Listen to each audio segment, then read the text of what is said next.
Safdah TV. Lanjut. Setelah itu bermunculan berbagai jenis asuransi.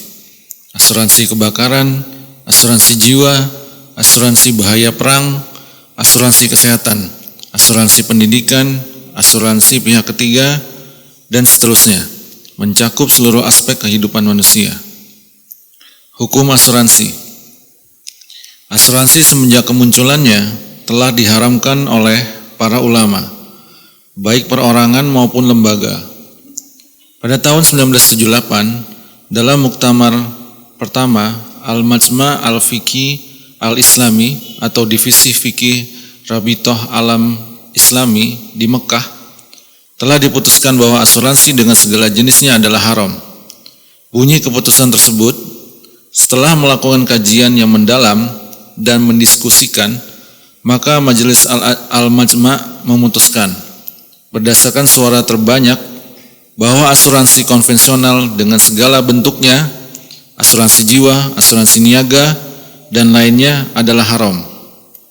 Pada tahun 1985, para ulama Islam sedunia yang berada di bawah OKI dalam konferensi kedua di Jeddah sepakat mengeluarkan keputusan nomor 9/2/1985 yang berbunyi, transaksi asuransi dengan premi tertentu yang diselenggarakan oleh perusahaan asuransi merupakan transaksi dengan tingkat gharar atau spekulasi tinggi. Hal ini membuat hukum transaksi asuransi batal menurut syariat. Oleh karena itu, transaksi ini diharamkan Islam. Pada tahun 2006, AAOV juga menegaskan kembali haramnya asuransi dalam pasal 26 tentang At-Ta'mim A'tamin Al-Islami ayat 2 yang berbunyi, hukum asuransi konvensional menurut syariat adalah haram. Dalil-dalil asuransi. Keputusan lembaga-lembaga fatwa internasional yang mengharamkan asuransi didasarkan kepada dalil-dalil berikut. Pertama, polis asuransi termasuk dalam akad tukar menukar uang dengan uang atau sorf. Akad asuransi ini mengandung gharar, ketidakjelasan tingkat tinggi. Pihak tertanggung pada saat melakukan akad tidak tahu berapa jumlah uang atau premi yang harus ia bayar. Karena jika terjadi kerugian yang dipertanggungkan setelah pembayaran premi pertama, maka akad langsung berakhir dan pihak tertanggung memperoleh ganti rugi. Dan jika tidak terjadi kerugian, maka pihak tertanggung terus membayar premi hingga waktu yang telah disepakati.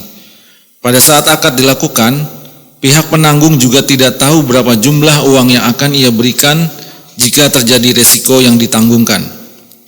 Bisa jadi pihak penanggung memberikan seperti yang disepakati dalam polis, dan bisa jadi dia tidak memberikan apapun kepada pihak tertanggung jika risiko tidak terjadi. Tingkat gharar dalam polis asuransi ini sangat tinggi. Dan Nabi SAW telah mengharamkan tukar menukar jual beli yang mengandung gharar, yang artinya diriwayatkan dari Abu Hurairah bahwa Nabi melarang jual beli gharar. Hadis riwayat Muslim. Kedua, polis asuransi termasuk qimar atau judi, karena bisa jadi pihak tertanggung baru membayar premi pertama dan terjadi kerugian yang dipertanggungkan, maka pihak tertanggung memperoleh uang dari pihak penanggung jauh lebih besar daripada yang dibayarnya. Pihak tertanggung beruntung dan pihak penanggung merugi. Dan jika premi dibayarkan sampai waktu yang ditetapkan dalam perjanjian dan tidak terjadi kerugian, maka pihak tertanggung merugi dan pihak penanggung beruntung. Inilah hakikat judi. Jika satu beruntung, maka pihak lain merugi. Allah telah mengharamkan perjudian dalam firman-Nya yang artinya, hai orang-orang yang beriman, sesungguhnya arak, judi, berhala, dan mengundi nasib adalah perbuatan keji, termasuk perbuatan setan. Maka jauhilah perbuatan-perbuatan itu agar kamu mendapat keberuntungan. Surat Al-Maidah ayat 90. Ketiga, polis asuransi adalah akad tukar menukar uang dengan uang sorf. Karena pada saat tertanggung menerima uang ganti rugi, berarti ia memberikan uang dalam bentuk premi dan menerima uang dalam bentuk ganti rugi. Dalam akad tukar menukar uang dengan uang, bila uangnya sejenis disyaratkan harus sama nominalnya dan harus serah terima tunai pada saat itu juga. Jika tidak terpenuhi salah satu persyaratan tersebut, maka akad tukar menukar uang dengan uang ini termasuk riba ba'i. Kenyataannya, dua persyaratan tersebut tidak terpenuhi pada polis asuransi.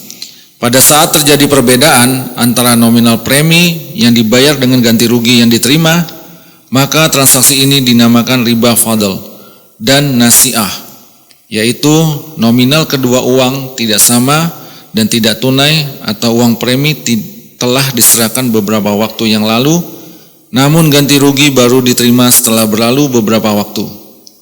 Dan jika nominal premi dan ganti rugi sama, maka termasuk riba nasi'ah, karena tukar menukar dengan uang tidak tunai.